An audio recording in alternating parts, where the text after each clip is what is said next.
Hola, hola, ¿qué tal? ¿Cómo están?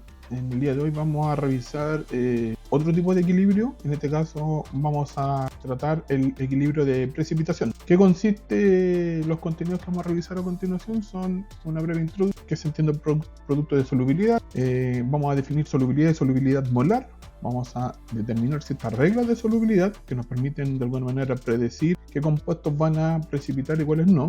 Vamos a revisar rápidamente lo que es el concepto de directiva. Vamos a ver el efecto de ion común y el pH en la solubilidad. Y finalmente vamos a hablar de equilibrios con vino. Entonces, ¿qué es una reacción de precipitación? Es un tipo de reacciones en disolución acuosa que se caracterizan porque se forma un producto insoluble o comúnmente llamado precipitado, ¿sí? Y porque sabemos que se forma este producto porque visualmente nosotros lo podemos ver. Y además, cuando escribimos la ecuación química que representa aquella reacción, lo colocamos su estado de agregación de la materia como un producto sólido. Entonces, por ejemplo, aquí vemos que tenemos nitrato de plomo más yoduro de potasio y se forma yoduro de plomo. Y colocamos la S de sólido, es decir que si nosotros tuviéramos el reactivo en los materiales para hacer la reacción, veríamos que se forma un precipitado sólido. Ahora, ¿cómo podemos predecir de alguna manera la formación de un precipitado? Bueno, a diferencia de la solubilidad de los gases, la solubilidad de los sólidos es diferente. No podemos generalizar un comportamiento para todos los sólidos. De hecho, dice que para predecir la formación de un precipitado hay que tener en cuenta la solubilidad del soluto,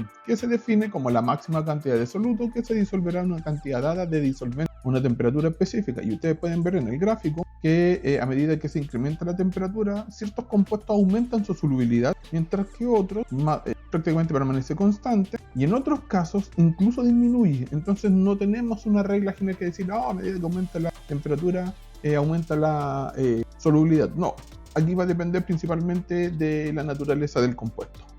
Ahora, ¿qué es el producto de solubilidad? Bueno, el producto de solubilidad no es más que una constante de equilibrio para el proceso de disociación del sólido insoluble que se disocia en sus respectivos iones. Entonces, por ejemplo, aquí tenemos el cloruro de plata que se disocia en iones plata más iones cloruro. Y fíjense bien que la expresión del producto de solubilidad es la concentración del ion plata por la concentración del ion cloruro. Ahora, ¿por qué no aparece en la expresión de la constante de equilibrio el cloruro de plata? Y esto es porque en los equilibrios, en las expresiones de los equilibrios nunca se colocan los sólidos ni los líquidos. Esto es debido a que la concentración del sólido no varía y ya el valor de la constante considera la concentración de esta especie, ¿ya? Por otra parte, las sales solubles presentan generalmente valores de producto de solubilidad grandes, por lo que no se consideran por la misma razón que no se consideran los valores de cada de los ácidos fuertes. Es decir, que cuando tenemos especies que son muy solubles, sus constantes de producto de solubilidad son grandes y simplemente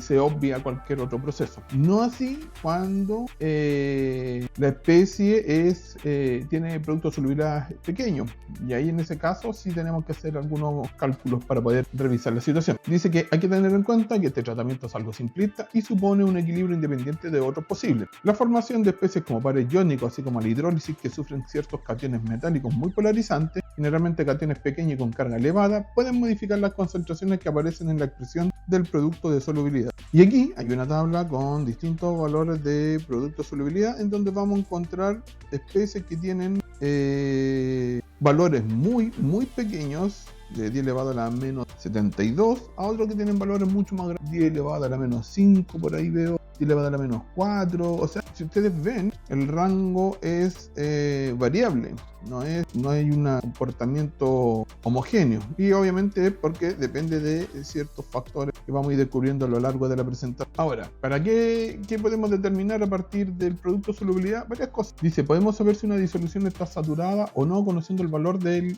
cociente de reacción frente a KPS. Si la disolución es no saturada y no ocurre la precipitación, entonces QPS es menor que KPS. Si la disolución está saturada pero no hay precipitación, QPS es igual a KPS. Y cuando la disolución está sobresaturada, es decir que precipitación hasta que las concentraciones iónicas sean igual a KPS, QPS va a ser mayor que KP. Por otra parte, ¿qué es la solubilidad y la solubilidad molar? Bueno, ¿por qué los vamos a definir? Porque en este tipo de ejercicios vamos a trabajar con esta dos conceptos, términos comunes en este tratamiento de datos. Entonces vamos a definir la solubilidad como gramos por litro o gramos de solutos disueltos en un litro de disolución saturada, y la solubilidad molar la vamos a definir como los moles de soluto disueltos en un litro de solución saturada. ¿Por qué es interesante conocer ambos conceptos? Porque existe una relación entre la solubilidad y la solubilidad molar, y además con respecto al KPS, es decir que esta relación nosotros podemos ir de uno a otro conociendo las concentraciones de los iones disueltos presentes en la disolución. Así que aquí pueden ver ustedes un esquema que podemos, a través de uno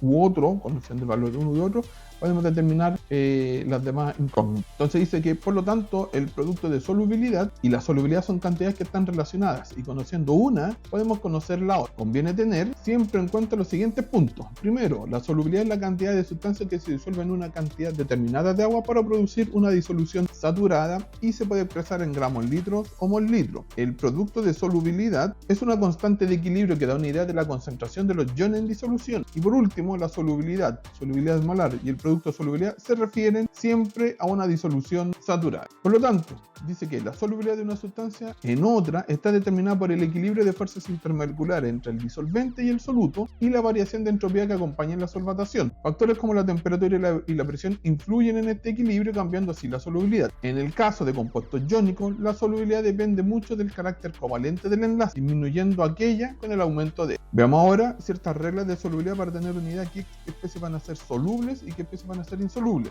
Entonces dicen, veamos, son reglas empíricas y podríamos tener una idea de si la sal va a ser soluble o no. Entonces, cuando las sales son generalmente solubles, primero miramos el cation. Dice, todas las sales amónicas, sódicas y potásicas son solubles. 2. Todos los nitratos son solubles. Del 3 al 5 nos vamos a referir a los aniones. Todos los acetatos son solubles, excepto el de plata, que es poco soluble. Todos los sulfatos son solubles, excepto los de bario y plomo. Los de plata, mercurio 1 y calcio son poco solubles. Cloruro, bromuro y yoduro son solubles, excepto los de plata, plomo 2 y mercurio. Por otra parte, ¿qué sales van a ser generalmente insolubles? Excepto aquellas que van a ser solubles y que vimos anteriormente. Los carbonatos, los cromatos, excepto de los mencionados, el cromato de magnesio, fosfato, silicato, sulfuro, excepto además los de magnesio, calcio y bario. Hidróxidos, excepto además los de litio, rubidio y cesio. De bario, calcio y estroncio son poco solubles. Y las sales de plata son insolubles, excepto además el perclorato. Ahora, existe un engaño aparente del KPS. ¿Con qué nos referimos a este engaño aparente? Dice, en un equilibrio ácido-base, dado que la disolución ocurre a nivel de un protón, es decir, que las diferentes constantes varían en varios órdenes de magnitud, podemos comparar diferentes constantes para verificar que un ácido es más o menos fuerte que otro. En cambio, en solubilidad esto no es siempre posible, a menos que comparemos equilibrios que impliquen el mismo número de. Esto es importante, entonces no es llegar y comparar el KPS, tenemos que fijarnos siempre que sean de la misma cantidad de iones. Siguiendo, vamos a hablar ahora de otro concepto clave, que es la precipitación selectiva. Dice que en ocasiones es posible separar una mezcla de diferentes cationes por la precipitación selectiva de los mismos mediante la adición de sales solubles que contienen un anión con el que dichos cationes generan sales insolubles. Esta precipitación selectiva vendrá en función de la cantidad de anión añadida y los valores correspondientes de KPS a la sal insoluble que se vaya a formar. Otro efecto que ocurre en estas reacciones son el efecto del ion común y del pH en la solubilidad. Dice que hay que tener en cuenta que cuando añadimos un ion común estamos modificando la concentración de uno de los iones de la expresión de equilibrio, por lo que el proceso, de acuerdo con el principio de Le Chatelier, se desplazará a la izquierda, es decir, precipitará una fracción mayor del compuesto insoluble. Por tanto, el efecto del ion común hace que disminuya la solubilidad en disolución. Aquí hay un ejemplo, fíjense bien que tenemos el cloruro de plomo. En disolución se forma ion plomo y ion cloruro. Fíjense bien que si adicionamos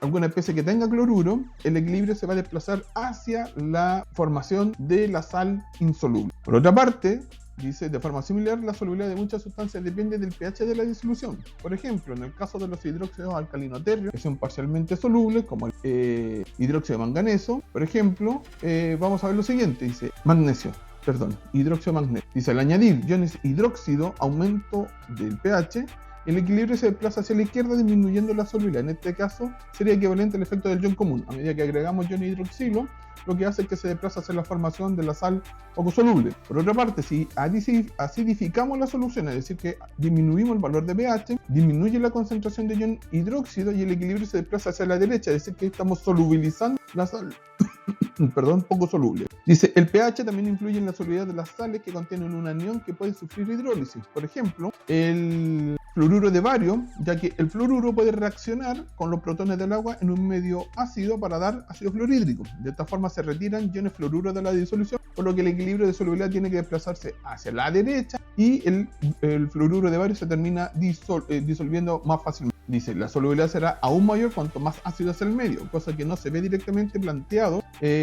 solo el equilibrio de cosa que no se ve directamente planteando solo el equilibrio de disociación de las... Aquí tenemos un ejemplo del efecto del pH en la solubilidad. Fíjense bien que tenemos el hidróxido de magnesio, y tenemos el magnesio y el hidroxilo, y fíjense bien que si agregamos si agregamos ácido, el ácido reacciona con la base para formar agua. Y al ocurrir esto, al eliminarlo o ir consumiendo los iones de hidroxilo, lo que vemos es que se está solubilizando la reacción, es decir, que estamos promoviendo que se disuelva nuestra sal. Al contrario, si agregamos una base a la solución, hay una mayor cantidad de iones hidroxilo disponibles que reaccionan con el catión.